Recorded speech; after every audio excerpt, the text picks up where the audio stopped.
Oh, all right. Is this good? It's good to be tall. It's good? Okay. I'm going to use it too. I've never had this feeling before. I can see all of you. Whoa. Okay. Sorry my voice is Sorry my voice is a little scratchy. I've kind of been sick all week. I sound less like a man than I did in Mexicali, so we're grateful for that. First thing I want to say is I was actually on the same team as Savannah, so you're going to hear a couple of the same things. I'll try to not be redundant, but we had a lot of the same experiences because there were very few moments that I was not with Savannah during this week. So I could start this off by saying that I grew up in a Christian home and that I went to our shepherd since I was born and that when we're in a big group of people, my friends call me mom. All those things are true, but that's not really what's important when you think about this trip. Many people expect that coming home from this trip is going to be life-changing and they're going to be on this God high and it's never going to end. And sometimes that's true. Sometimes that's like me last year. Last year I went on this trip. This is my second year. I went on this trip and I came back and it was new for me. It was something that God had put me in that spot at the perfect time, because when does he not do things in perfect timing? And I'm so thankful that God uses this trip for people like me last year and changes the way they view life and the way they view their walk with God. But this year was different. And if I'm being honest with you, even though I had gone last year and I experienced the God high, I didn't really know why I was going. I was still skeptical, and I had been before. I would ask questions like, are we really making a difference? Do they really need us down there? Are we really doing what God wants us to do on this trip? But then, when we were at camp one day, we have food at 7 and chapel at 8, in the morning and at night, every day. And we were sitting at chapel, and pastors from the churches that Mexico Outreach works with were giving testimonies, just like this one, about what the kids were doing in the lives of their kids at their church. And it hit me so hard.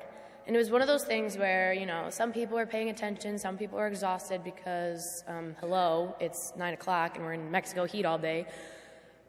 But it really hit me because they were saying things like, some of these kids don't get love at home.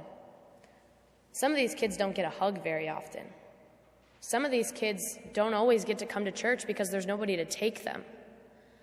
And the fact that they said, you're making a difference, that was God telling me, hey, I sent you there for a reason. Stop questioning what I'm doing. Because we do make a difference in their lives. Change in life, to me, is like trying to cross a river. Sometimes God says, here you go, and you jump to the other side. That's like this trip for me last year. Other times, he puts stepping stones in your path to cross. This trip was a stepping stone. Lately, I have been struggling with some doubt about my relationship with God. And it's hard when you've grown up in a church and been the one with that strong faith. It's hard to ask for help because when people assume that your faith is so strong all the time, when you stumble, you don't want to admit that you need that support. And I also don't go to Lutheran High Northwest. I go to a public school, so I am constantly surrounded by disbelief and temptation from my peers. And it's easy to question God when that's all you see. But I know he's working to change that in me, one stepping stone at a time. As Savannah mentioned, one of the days we were there, we went and we cleaned an elderly woman's house. She was, I think, in her 70s, I'm not really sure. And she was blind. And she gave us her kind of life story about her struggle with drugs and alcohol and her children's struggle with drugs and alcohol. And she was just so joyous to have been redeemed from that lifestyle that her house was falling apart. It was condemned by the government, actually, so she wasn't even supposed to be living there, but she was happy there. And we were able to make a difference to her, and she told us that we were making a difference, and that was beautiful. That was a stepping stone. Seeing the boy that Savannah talked about on the first day starts punching kids, and on the last day was crying because we had to leave. that's another stepping stone. So I don't think it's possible to question God and say, how do we make a difference? How do we change anything? How do we matter to those kids?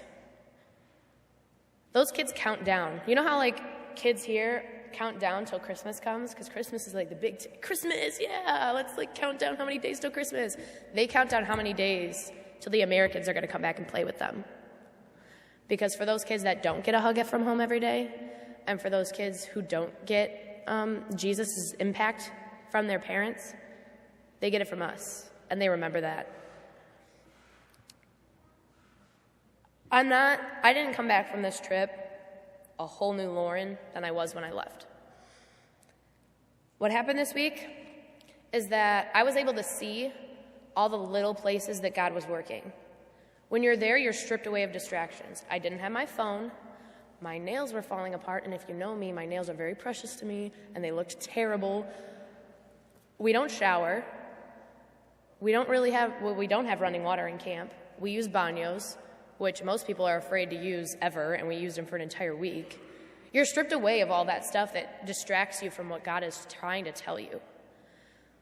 And this week, when I was stripped away from all that and I was able to see all those little places where God was working, now it's going to make it a lot easier for me to see those things at home. As Savannah talked about, we do highs, lows, and then the third component of that is how you see God work. And I found it nearly impossible to answer that question because I saw God working everywhere, all the time. Every single instance that we came up with, every high, every low, every experience that we had throughout the day, all of that could be considered God's work. So, to conclude, this trip didn't make me do a 180, but it was a stepping stone. And every one of those stepping stones is a little bit life-changing. And to have seen and heard from the people of Mexico what we thought was just a little stepping stone for those kids was actually a huge leap in their journey with God.